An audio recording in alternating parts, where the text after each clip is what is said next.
Muchachos, primera entrevista a Trump por teléfono, dio detalle. How did you make the decision to take out Maduro this morning? And what was Maduro doing when our guys came in on him? So we were going to do this 4 days ago, but the weather was not perfect. The weather has to be perfect. And we had just the perfect weather. We had, very good. A little bit few more clouds than we thought, but it was good. We waited 4 days. We were going to do this 4 days ago, 3 days ago, 2 days ago. And then all of a sudden it opened up and we said go. And I'll tell you, it was just amazing. And what was he doing? He was in a very highly guarded, like a fortress, actually. He was in a fortress.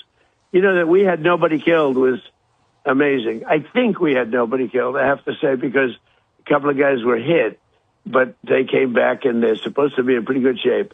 But that we had nobody killed, that we lost no aircraft. Everything came back. We got it all back. One of them was hit pretty hard, but a helicopter, but we got it back. But it just was the right time to do it. We had to do it because it's a war. We're losing 300,000 people a year. We don't lose that much in a war, okay, if you look. And we had to do it. But he was in a house that was more like a fortress than a house. It had steel doors. It had what they call a safety space where it's, solid steel all around. He didn't get that space closed. He was trying to get into it, but he got bum rushed so fast that he didn't get into that. We were prepared. What do you think is next for the Venezuelan people now that you have removed Maduro so that he can face American justice? Well, we're making that decision now. We can't take a chance on letting somebody else run and just take over where he left or left off.